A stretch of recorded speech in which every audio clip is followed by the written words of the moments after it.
میرا خصوصی پیغام، کیونکہ لائیو سارے لوگ دیکھ بھی رہے ہوں گے، امت کے لیے خصوصیت کے ساتھ ہندوستان کے لیے ایک بہت ہی بڑا مسئلہ جو پیش آیا ہے ہمارے لیے.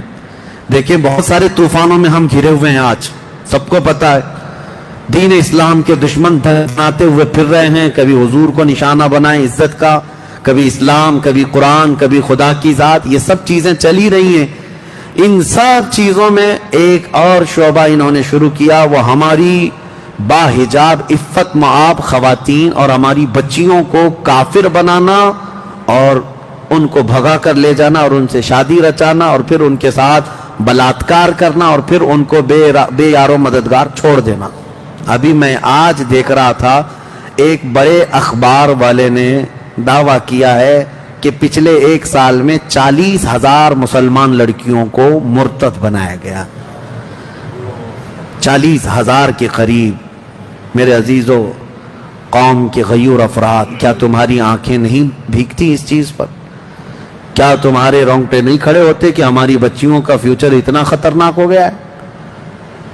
یہ ظالم کتے ہمیں الزام لگاتے تھے کہ لو جہاد کرتے ہیں، لو جہاد کرتے ہیں، اور اس کی آڑ میں اب یہ کھلے عام یہ کہنے لگ گئے کہ مسلمان لڑکیوں کو بھگا کر کے لاؤ تو تمہیں 2 لاکھ روپے دیے جائیں گے، فلاں فلاں. ان کی بہت ساری سنگٹنیں ہیں، تنظیمیں ہیں جو اپنے نوجوانوں کو آوارہ کتوں کی طرح چھوڑ رکھے ہیں، اور باضابطہ ان کو تربیت دی جا رہی ہے کہ کالجز میں جاؤ، ٹیوشن میں جاؤ اور سوشل میڈیا پہ دوست بنو، فرینڈشپ سے شروعات کرو، اور اس کے بعد دھیرے دھیرے ان بچیوں کو، ان مسلمان لڑکیوں کو ورغلاؤ. ہماری بچیاں جذباتی ہیں، لیکن میرے عزیزوں ان کے مرتد ہونے میں یا ان کے بھاگ جانے میں کون سی وجوہات ہیں؟ سب سے بڑی وجہ ماں باپ کا انہیں آزاد رکھنا، والدین کی تربیت. کاش تم اللہ اس کے رسول کا خوف اپنی بچیوں میں اتنا ڈالو اور ان کو یہ کہہ کر کے رکھو کہ بیٹی تمہارا نکاح تو ہونا ہی ہے، ضروری نہیں کہ میں اپنی پسند سے کروں، تمہیں جو پسند آئے، جو باشرہ ہو یا جو بھی اللہ اس کے رسول کا خوف رکھتا ہو، جو تمہیں مسلمان پسند آئے، ہم خوشی خوشی وہاں نکاح کر کے دیں گے. لیکن تربیت کا فقدان میں دیکھ رہا ہوں کچھ جگہ کچھ ماں باپ یا تو بے جا سختی پر رکھیں اپنی بیٹیوں کو، یا تو بہت ہی زیادہ آزاد کر کے رکھے ہیں. یہ مخلوط تعلیم جو کمبائنڈ ایجوکیشن ہے، آج مکس کو ایجوکیشن اس کو آج یہ کہا جا رہا ہے، لڑکوں کا لڑکیوں کا کالجز میں گپیں لگانا، دوستیاں کرنا، اور اس کو بالکل نارمل بتا دیا گیا ہے، بالکل نارمل ہے. تمہیں پتہ نہیں میرے آقا صلی اللہ علیہ وسلم نے فرمایا کہ النظرۃ سہم من سہام الشیطان، یہ نظر جو ہے شیطان کی تیروں میں سے ایک تیر ہے.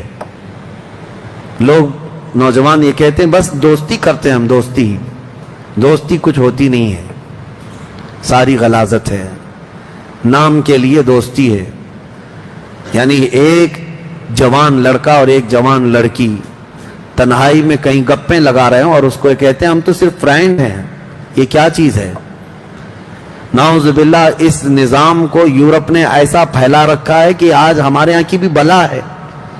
دوسرے کیسی فرینڈشپ رکھتے ہیں مجھے اس سے مطلب نہیں، لیکن تمہارے گھر کی بچیوں کو یہ اتنی تعلیم تو ہونا چاہیے کہ حدیث پاک میں ہے کہ اگر ایک اجنبی عورت کو اجنبی مرد نے ہاتھ لگایا، گناہ کرنے کی بات الگ ہے، ہاتھ لگایا غیر مرد کے ساتھ، اس نے ہاتھ پکڑی تو فرمایا گیا قبر میں اس عورت پر 99 سانپ مسلط کیے جائیں گے، جس میں سے ایک سانپ کی طاقت ایسی کہ وہ اگر پہاڑ پر ڈس لے تو پہاڑ ٹکڑے ہو جائے. عورتوں پر یہ سختیاں ہوں گی. اور حضور اکرم صلی اللہ تعالی علیہ وسلم نے یہ تلقین فرمائی کہ عورتیں اپنے پردے کی پابندی کریں. پردے کی پابندی ضروری تھی. حضور اکرم صلی اللہ تعالی علیہ وسلم کی تعلیمات سے برگشتہ ہو کر کے آج بے حیا بچیوں کو رکھ کر کے انہیں آوارہ رکھا گیا، کھلے عام چھوڑا گیا. شہروں کا ماحول تو ہے ہی، اب دیہاتوں میں بھی جو نقصان دہ چیزیں ہمارے گھروں میں پہنچی. ایک تو انٹرنیٹ نے تباہی مچا دی، ٹیلی ویژن کے یہ سیریلز اور فلموں نے رہی صحیح کسر پوری کر دی تھی، اور ہر لڑکی ہر عورت آج ایڈکٹ ہو چکی ہے.